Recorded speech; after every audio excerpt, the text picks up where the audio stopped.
what happened was we were all told, not just doctors, but the lay population as well, that fat was the enemy, right? Low fat, everything. Low fat Oreos. Fat free this, yeah. Low fat Oreos with that white stuff in the middle that we all loved, right? Who wouldn't? And what happened was, because we all went fat free or low fat as best we could, there was far more carbohydrates and simple carbohydrates in the diet. Sugar consumption skyrocketed.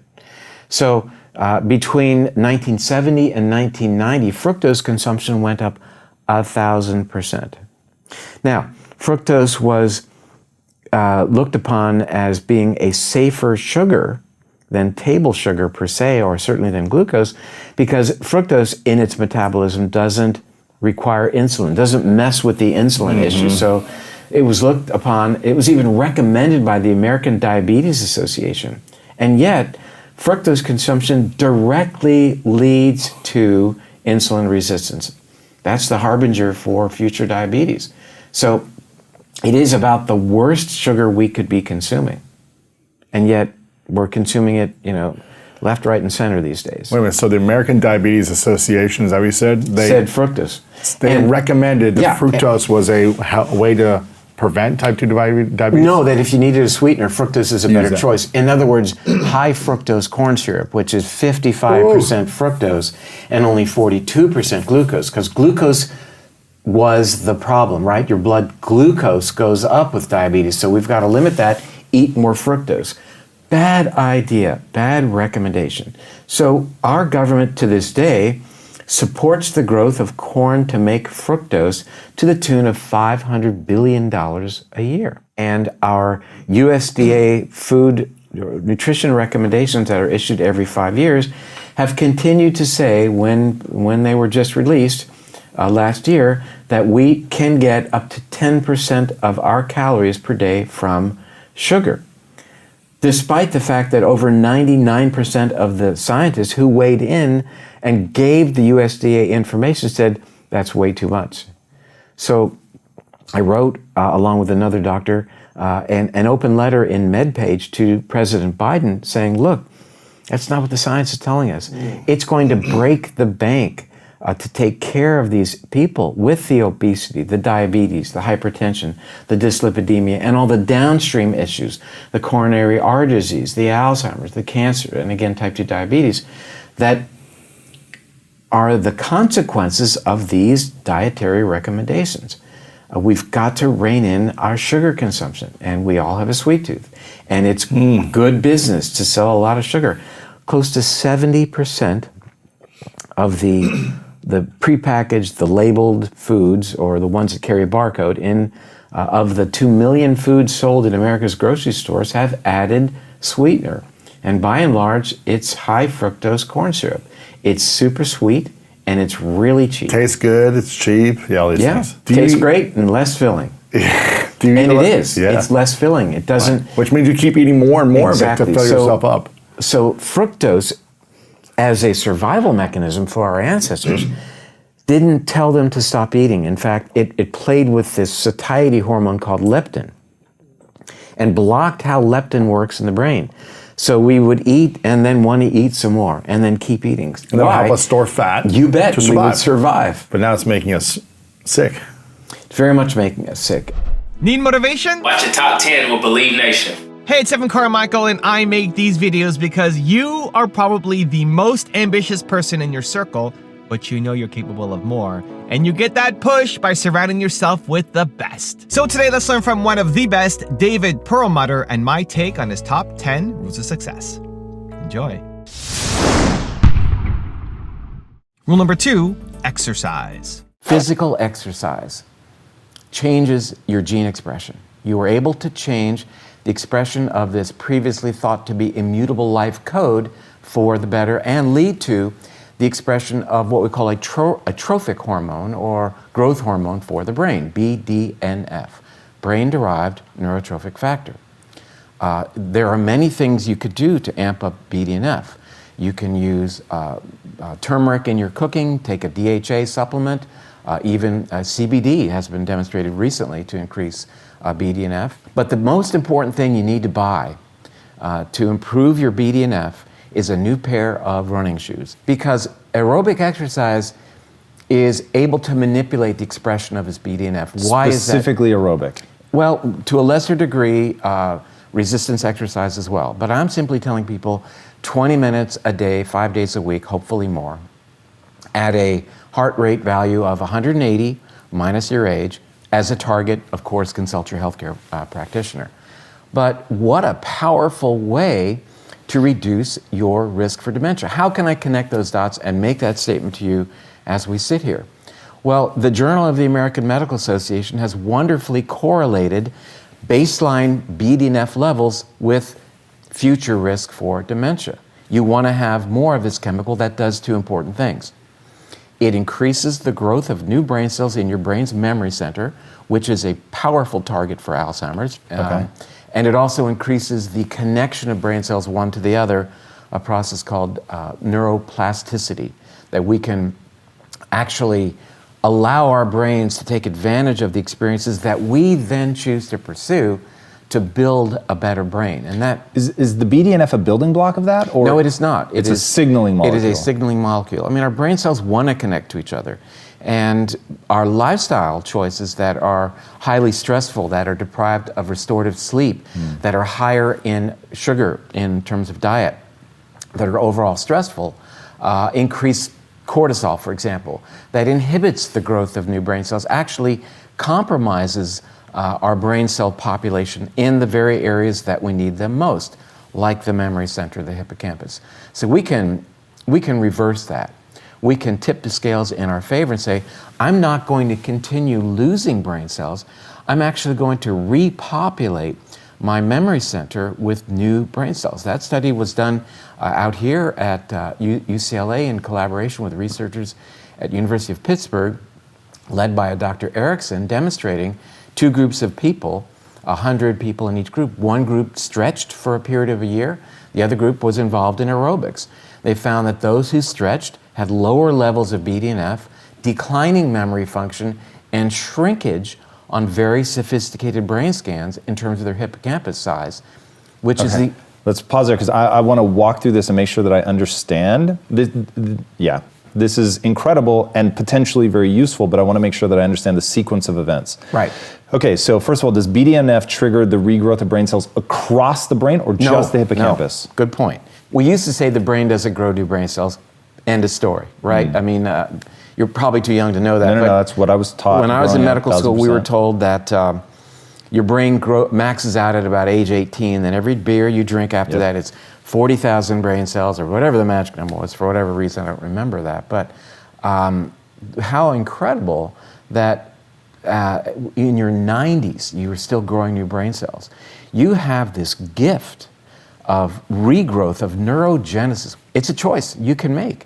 You can make it today after watching this podcast by dragging those sneakers out, and if only going to the mailbox is as far as you can go, then have at it. Tomorrow you'll do that twice. And the sequence is you're doing the exercise is creating BDNF. BDNF is then triggering hippocampal cell growth? Hippocampal, yes. But beyond that, another area too called the subventricular layer of what's called the ependyma. In the layer of cells that underlies those fluid-filled compartments that you see when you look at a brain scan. But for our purposes, the synaptoplasticity and the neuroplasticity, the connection of brain cells happens throughout the brain.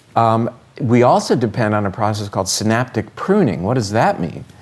It means that also for brain function, we have to have the ability, as we are in our childhood and adolescence, to cut back on the number of connections that we have in order to kind of refine the computer to make it work at its optimal level. So, which it's doing, I'm assuming, based on repetition. What you do the most is going to get the most connections. Right. It's going to get the highest degree of insulation. Exactly. All of that. Neurons that fire together will wire together, and those that don't will atrophy, will fall off the tree.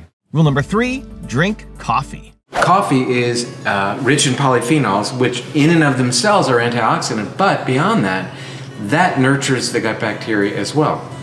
But coffee, like turmeric and like the cruciferous vegetables, is one of the most powerful, if not the most powerful activator of the NRF2 pathway, which reduces inflammation, reduces toxicity, helps you detox, and actually amps up your body's production of antioxidants. So you should feel good about it. And you know, I like the lift I get from caffeine. I'm not gonna lie. I feel really good about it. I think this idea is really important to drive home, that just because something is good for you at a certain dose doesn't mean that consuming a ton of it is better for you. There's a sweet spot, and having a couple of cups of coffee a day is really about at the peak. A low level of free radical mediated stress is, in fact, what we call hormesis. It does challenge our genome to respond in protective ways, so we want that to happen. There's even new research that shows that certain species of lactobacillus turn on the NRF2 pathway in the gut, turning on antioxidant protection, and they do so, the lactobacilli do so by actually increasing free radicals locally. So it's really very interesting science. One final point is a lot of the benefits are coming from the caffeic acid, and so that means you don't necessarily have to have caffeine if you want to go decaf for blood pressure issues or cardiac issues. There are a lot of upsides to drinking decaf. Why not? Rule number 4, remove carbs from your diet. By far and away, the most important issue that is going on these days that's contributing to our devastating health issues with respect to any manner of neurodegenerative condition, be it Alzheimer's or even, frankly, with children and ADHD, as well as degenerative conditions in general, things like cardiovascular disease, diabetes, and even cancer, relates very specifically to the amount of carbohydrate in the diet these days. Carbohydrates are wonderful foods in that they are portable, they have a long shelf life. Basically, carbs and grains and flour have allowed the exploration of the world. But it's our downfall. And what a sobering notion it is that for the first time in the history of America, the lifespan of our children will be less than ours. What have we done? And I would submit that we haven't changed genetically. That takes 70 to 80,000 years to happen. We've changed the epigenetic factors, those factors that influence gene expression, and primarily expression of genes based upon the foods that we choose to eat. So it's been this invasion of our diet by carbohydrates that has been so devastating to our health that we're all witnessing now. And, the notion of the importance of going low fat and no fat has been an absolute perversion in the nutritional recommendations that we've all received. So, when you look at the food pyramid, that is, the foundation are the whole grain goodness of breads and pastas and cereals, and at the very top of the food pyramid was this tiny little bottle of olive oil. In light of all of the research coming out about how important fat is, and especially olive oil, we've really got to just take the food pyramid and turn it upside down and recognize, again, that fat is so fundamentally important for human health and longevity and resistance to any number of diseases. And really, it's the way humans have eaten for a couple of million years. So it's the carbs. It's all about the carbs. And unfortunately, this has become the cornerstone of Western culture in terms of nutrition.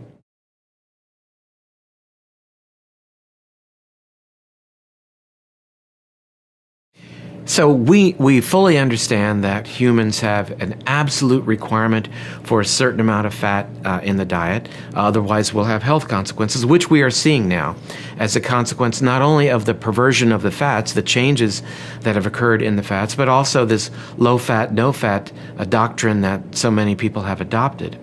And beyond that, we have a certain amount of calories that have to come from protein. That we require for amino acids then to do the things that the amino acids do in our physiology, not the least of which is to then build protein in our physiology. Surprising fact is that the human requirement for carbohydrate is absolutely zero. We require no carbohydrates whatsoever. And that is, fact. And when you hear pushback from interests in the nutrition world that are not always objective, they'll tell you that, well, you require a certain amount of so-called good carbohydrates in your diet, and I wonder why. And typically, as a neurologist, they'll say, well, that glucose is what you need for your brain. Well, It doesn't work that way. When you need glucose for your brain, you have glycogen storage that you can tap into. You've got gluconeogenesis, which is the manufacturing of sugar from amino acids, from protein breakdown. And by and large, what we are seeing that is so exciting is that the superfuel for the brain happens to be fat. So even these days, we see a medical food that you can buy with a prescription to treat Alzheimer's disease, which is really based upon this understanding that the brain thrives on a fat-rich environment.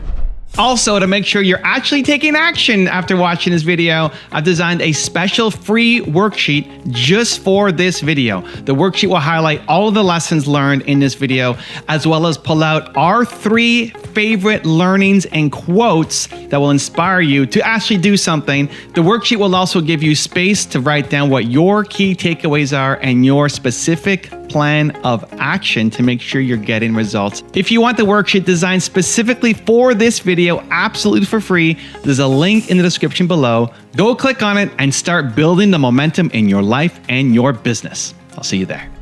Rule number 5, fix your metabolism. I was running one day and I was listening to a podcast from Peter Attia, and he interviewed Dr. Richard Johnson, University of Colorado, and explored this topic that uric acid is a central player in our metabolic health. It's far more than the dead-end metabolic product of fructose that has a role to play, again, in gout.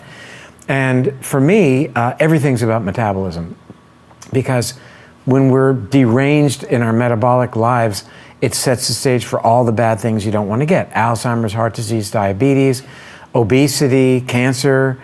So this becomes a very powerful tool, and I couldn't... Really fast, what makes you think that all of those things are metabolic? They're born of metabolic disturbances. Well, they are. I mean, their underpinning is inflammation, and inflammation has its genesis in disturbed metabolism. So these are all inflammatory conditions. We've talked about that before, that Alzheimer's is basically an inflammatory condition. That people are now becoming aware of inflammation in the world of COVID, getting this thing called the cytokine storm, whereby suddenly inflammatory chemicals are produced in excess throughout the body and people have problems with their brains and their lungs, etc. But the same force in a lower level acting over a longer period of time could be, let's say, the cytokine drizzle, and is equally as devastating to the body. And the cytokine drizzle is a response to eating pro-inflammatory foods? Not just eating pro-inflammatory foods, but anything. The answer is yes, but not just. Anything that increases inflammation, not getting enough sleep, engaged in stressful activities, a disturbed gut bacteria, setting the stage. That's a powerful source of inflammation in human physiology. Leakiness of the gut lining, for example, dramatically amplifies inflammation. So a lot of roads lead to the Rome of inflammation and set the stage for things like Alzheimer's and coronary artery disease. And because of that, it's the reason that a monotherapy or a one-drug approach to Alzheimer's, for example, is beyond myopic. It's never going to work when we have what Dr. Dale Bredesen has described as 36 possible inroads into why your brain isn't working with respect to Alzheimer's, uric acid now being one of those. That the idea of targeting one thing, this beta amyloid protein, we'll forgive them, for they know not what they do. So, all right, we hear about uric acid. What was like the key insight that made you go, whoa, there's really something here? Because you've moved super quickly into getting a book out. You said you wanted to make sure that this wasn't one of those things that languished for 20 years and took all that time to work its way into the medical establishment. What was the key insight that made you go, whoa, this is a real linchpin in the understanding of metabolic health? The urgency on my part, once I figured out how important it is, or realized how important it is, the urgency is that our metabolic health globally is in a terrible place. I mean, 1/3 of American adults has hypertension. 10% of kids aged 12 to 18 has hypertension. That's crazy. It is. 50% of adult Americans will be obese by the year 2030. Not just overweight, but obese. So we are, our life expectancy is declining. Is it? It's actually declining. Oh, it's declining dramatically. Before COVID, it began. So people say, well, because of COVID, people are dying earlier. And the truth of the matter is that this metabolic derangement bodes for a much worse outcome as it relates to COVID. They're tracking that? There's actually a study? That's been published. Yeah, you measure uric acid at admission, and it predicts to some degree who's going to end up in the ICU, who's going to end up on a vent, and who's going to die. Now that we recognize uric acid and its role in disturbing metabolism, and its role in inflammation, and its role in increasing what is called oxidative stress, the damaging effects of free radicals, it was looked at, and lo and behold, look what they're finding. What is uric acid? What is it? What triggers the unhealthy elevation? So uric acid is a very simple chemical, and it is the end product of the metabolism in the human body and the bodies of other animals of only three things: alcohol, something called purines, which are the breakdown products of DNA and RNA, and by far and away fructose. So to me, we've known that fructose is a demon for a long, long time. And in 1970, it was published in the journal The Lancet that fructose is a player. It is a big player. And yet, we were told that because fructose doesn't cause insulin to be secreted and doesn't need insulin to be metabolized, therefore it was a safer sugar. Mm-hmm. And we recognize how industry was able to manipulate that messaging and how everybody fell for it. Rule number 6, practice fasting. One of the things I've been a proponent of for many years is fasting, and that is drinking water for a day. And again, as we have this discussion, here comes the disclaimer. If you choose to fast, I think it's important that you clear that with your healthcare professional ahead of time to make sure that you're all right to fast. Obviously, if you're an insulin-dependent diabetic, you don't want to be cutting out your calories completely because your blood sugars will go down. So again, check with your doctor. But fasting is something that we have always done. These days, food is aplenty. We have our 3 meals a day, 365 days a year. There's always plenty of food, but it wasn't always like that. In our hunter-gatherer days, obviously, there were times when we didn't have food. And that would create a small stress to our genome. When we didn't have food, when we didn't have calories, life-sustaining protective genes would be activated, increasing our antioxidant coverage, reducing inflammation, and ultimately actually being good for the brain. When our bodies fast, we begin to mobilize initially sugar. We create sugar from glycogen, which is a sugar storage chemical in the liver and in the muscles. But after we fast and then continue to reduce our calories for a few days, we start to mobilize fat. And that's actually a good thing. Mobilizing fat creates a special type of what we call ketone, a chemical for the brain, that powers the brain in unlimited ways. When the brain is powered by these fats called ketones, it actually functions a lot better, allowing us, when we're calorie deprived in our hunter-gatherer days, for example, to remain clever. We're not the fastest animal in the forest, nor are we the strongest, but we're probably the most clever, although you could these days argue that point. Fasting has been a part of the human experience for as long as we've been here. We now just are beginning to understand the profound biochemistry of fasting and why it's really a really good thing for your health. Rule number 7, eat red meat in moderation. There are many things to talk about as it relates to eating red meat that you've had other people talk about, and I want to focus on in the context of uric acid. Yep. I eat red meat myself, and you want to be sure you're eating quality meat, and if you eat poultry, and certainly if you eat fish. But that said, it's not beyond the quality, then it would be a quantity issue.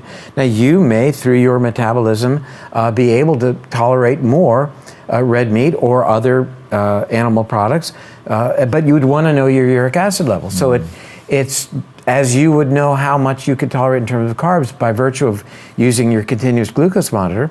This is yet another biofeedback mechanism whereby you're going to understand how your diet is influencing your uric acid level by virtue of how much meat you consume. So Yes, certain meats are worse than others, the organ meats, the smaller fish, etc. But it's beyond purines. I mean, there are other things to consider that you've already considered. That said, there are vegetables, certain vegetables that are fairly high in purines, like cruciferous vegetables, for example. But again, they are buffered by the fiber content, by the bioflavonoids. Like I mentioned, quercetin. Red onions, really high in quercetin.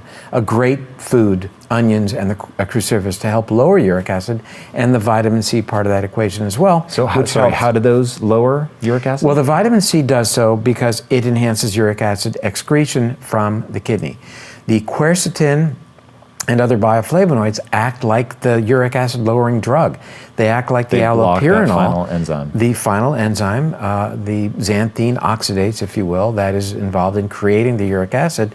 And then again, the fiber in vegetables, because they will contain some fructose, slows the release of that fructose into your body, so you don't get like you would get from drinking a glass of fruit juice.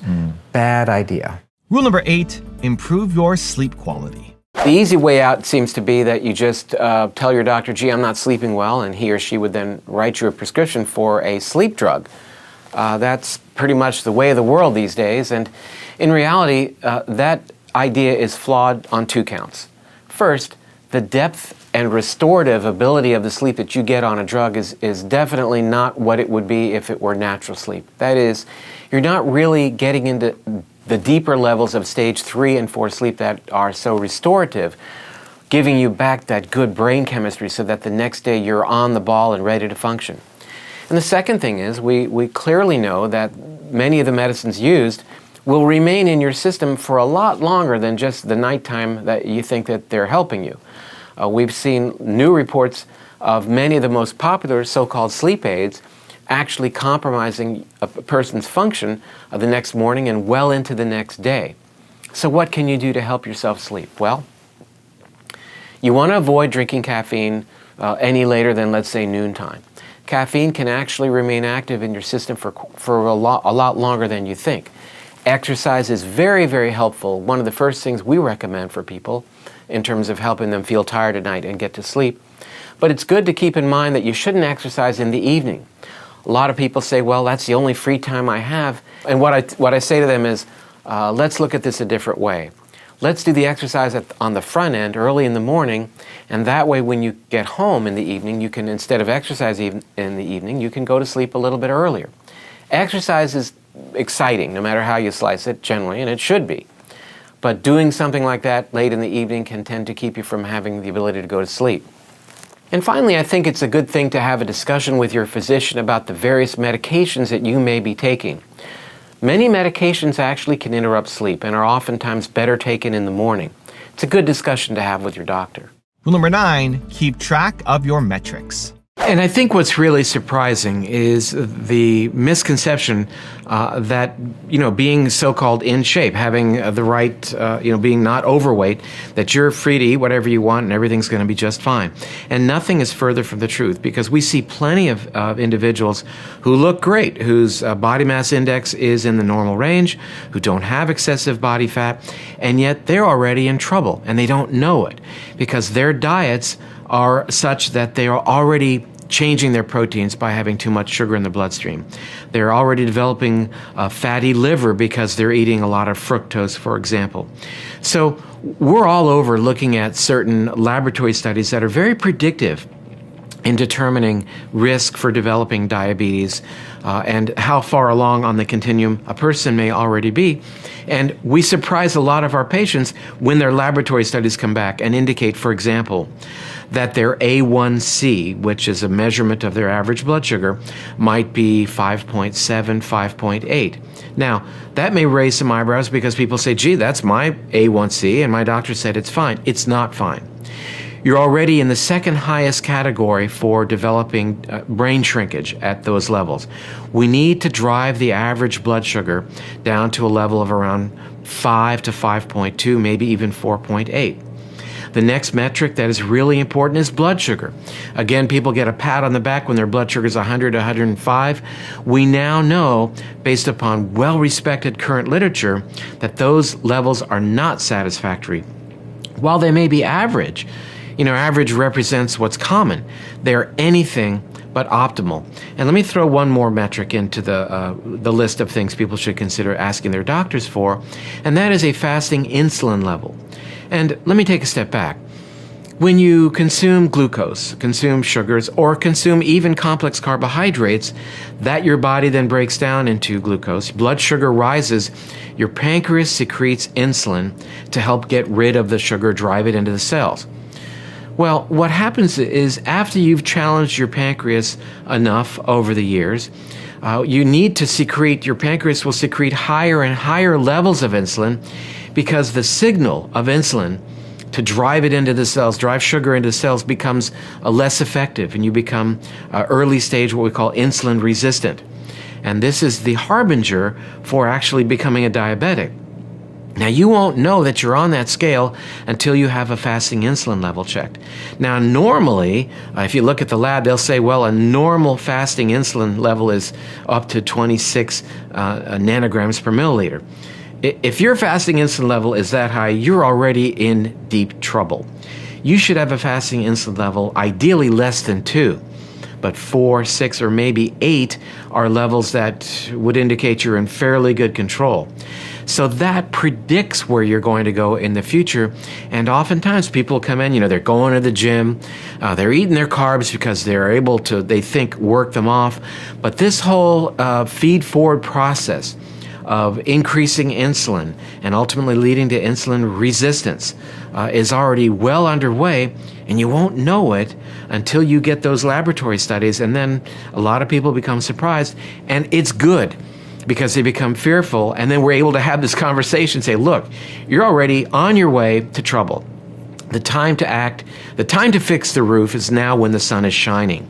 Those are the words of John Kennedy from his inaugural address. And I use that quote a lot because for many of my patients who I'm seeing for preventive medicine, the sun is still shining and we can keep it that way. And rule number 10, the last one before some very special bonus clips, is choose a healthy lifestyle. This morning before we came here, I was having breakfast at the hotel, and the women next to me, one woman had skim milk in her coffee because we don't want dietary fat. Yeah. And to which she put several pink packets of sweetener, which the research shows is profoundly damaging to the microbiome, associated with a profound increased risk of obesity in a French study of tens of thousands of, it was 70,000 women, and also dramatically increases your risk for avoiding sugar in the first place, type 2 diabetes. Her brain has been hijacked by media that would let us believe that this is the right choice. But that media doesn't have her health at the core of their interest. What that media has, it is their end-up bottom line, right? And she is simply a pawn on that chessboard being manipulated. That is the focus of this new work called brainwash. We're trying to wash people's brain and push the reset button and really call out all the ways that day to day our lifestyle choices are being manipulated. Learning that all of our online areas that we explore are being leveraged to create advertising that's appealing to us. I'm not telling you something that your audience isn't certainly aware of, but it has health consequences. It's not just that you happen to buy, the latest pair of glasses or a shirt. It has to do with your health, like this woman this morning choosing this artificial sweetener. And I will say that we had a premise for the book about calling out how our brains are influenced, and beyond that, how reconnecting with nature, how dietary changes, how meditation, how various things can help undo what's been done, how we can harness this notion of neuroplasticity, that we talked about earlier, by having higher levels of BDNF to then allow the good pathways to stick, allowing us to connect back to the prefrontal cortex and act in a more empathetic way, in a more compassionate way, in a way that recognizes that our decisions today are going to affect what happens tomorrow. The notion that we can do that is a heck of a gift that we need to raise awareness of, especially these days when impulsivity and narcissism seems to be, the way things are done today. And we've certainly got to pay attention to what will tomorrow bring. How will our actions today affect ourselves tomorrow and affect the world tomorrow? So the Dalai Lama said that if you want to be happy, practice compassion. And if you want others to be happy, practice compassion. So in a very real sense, what we choose to do rewires our brain and changes our thinking. What I'm saying is that we presuppose that our thoughts determine our actions. But in a very real sense, our actions determine our thoughts. You nurture your gut bacteria by giving them what's called prebiotic fiber, eating those foods, the Mexican yam, the dandelion greens, the asparagus, foods like garlic, onions, leeks that enhance the function of these bacteria. They're so happy they're going to say, I'm going to help Dr. Hyman be healthier tomorrow. I want more asparagus, please. Because I am going to make more butyrate. The richest source of butyrate that you can eat is butter, which is in fact where the word butyrate comes from. Yeah. Well, you know, butter is back. Butter is back. Yeah, I just reviewed an article that was a review of 6 million patient years over, hundreds and hundreds of thousands of patients over many, many, many years, finding no association with butter and heart disease, and potentially reverse association with diabetes. I mean, you eat more butter, you get less diabetes.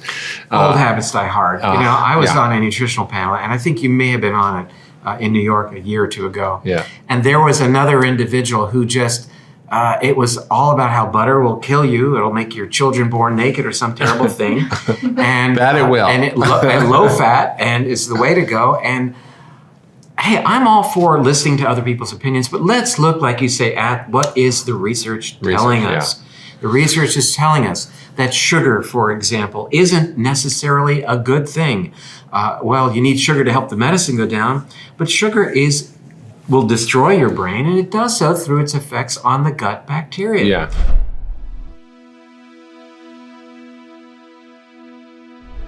Because you made it this far in a video, I want to celebrate you. Most people start and don't finish. Most people never actually follow through. Most people say they want something, but they don't ever do the work to actually get it. But you are different. You are special. Believe Nation, you made it here all the way to the end, and I love you. So as a special celebration, if you put a hashtag Believe down in the comments below on this video, I will showcase you and celebrate you somewhere on the screen in a future video because you are awesome. For 10 more amazing rules from Peter Attia, check the video right there next to me. I think you'll love it. Continue to believe, and I'll see you there. So in an ideal world, you would want to figure out a way to exercise where you can maximally load the muscle while minimally loading the joint. We say sleep might be the single most important, but that's probably not accurate information. That's probably not a